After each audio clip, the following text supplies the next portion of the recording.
La misère, le terrorisme, l'accès facile à la pornographie, les jeux vidéo et la prostitution, voilà les raisons pour lesquelles les jeunes deviennent cons. D'après une étude récente de l'INSEE, seulement 1% des jeunes de 15 ans auront le bac cette année. Pour contrer ces chiffres alarmants, le gouvernement a décidé de mettre en place de nouvelles épreuves au bac. Reportage sur ces disciplines qui plaisent aux élèves. C'est à Igny, dans la Haute-Saône, que nous retrouvons Michael, le directeur d'un lycée public. Cet ancien professeur a décidé de mettre des cours de Pokémon Go pour les terminales L. On avait remarqué depuis un moment que les terminales séchaient les cours pour fumer des pétards derrière le self.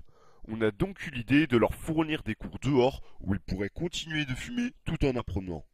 De plus, Pokémon Go leur apprend des notions de physique, comme le fait que la foudre ne passe pas dans le sol et que la glace pue car elle ne résiste qu'à elle-même. On a dû dépenser 20 000 euros pour former le prof, faire une cage assez grande pour que les élèves jouent sans s'enfuir, et pour rajouter 50 Pokéstops dans l'enceinte du lycée. C'est cher, mais l'avenir de nos élèves n'a pas de prix. Mais qu'en pensent les élèves? Nous avons posé la question à Jonathan, élève ayant redoublé 2 fois son CP. C'est super! Mais cette pratique ne fait pas que des envieux. Rencontre avec Monique, une jeune personne qui n'est pas d'accord avec ces pratiques.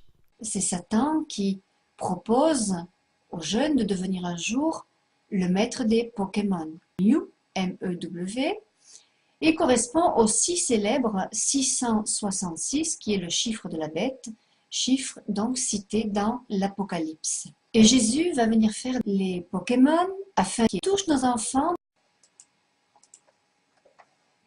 Malgré le mécontentement d'une seule Française, le gouvernement essaye d'instaurer des cours de Gangnam Style et de Ice Bucket Challenge pour être tendance avec les jeunes.